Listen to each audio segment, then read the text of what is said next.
Defra is considering a season for shooting hares, one that could last nearly half a year.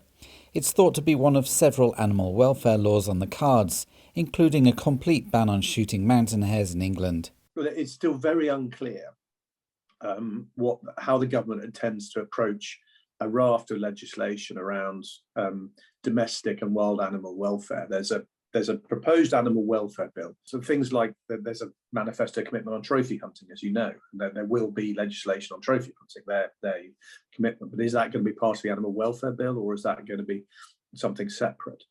That there is actually a bill going through at the moment on sentencing and animal welfare, increasing penalties for the worst forms of cruelty.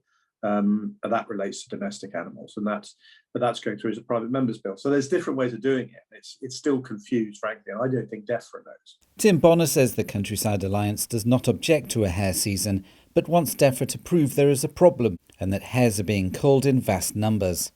He feels the government should focus on more pressing issues. We know there's one really significant issue with hares that is having a huge impact both on hare population, on hare welfare, and on the lives of people in rural communities, and that's hare poaching, which is endemic.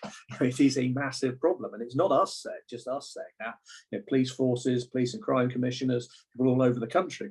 Why is Defra talking about closed seasons when there isn't an obvious problem? Although the principle, as I say, isn't one that we would reject. When there is this big thing sitting in front of their face, which is something we've been asking them to address for 3 years. The idea that the hare poaching gangs are going to have any interest in a closed season, they're going to pack up on the 1st of February and take their Subarus home. We all know it's absolute nonsense. I think the story really is about Defra's priorities and who they're actually legislating on behalf of and why they're legislating. And that's a question that we'll continue to probe.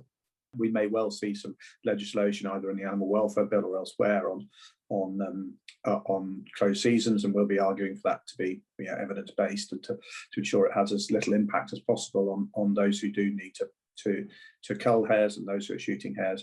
But we've sent I think a fairly clear message to government, and will continue to do so, that if they do that without addressing the fundamental issue of hare poaching, then they're going to make themselves fairly unpopular in the countryside.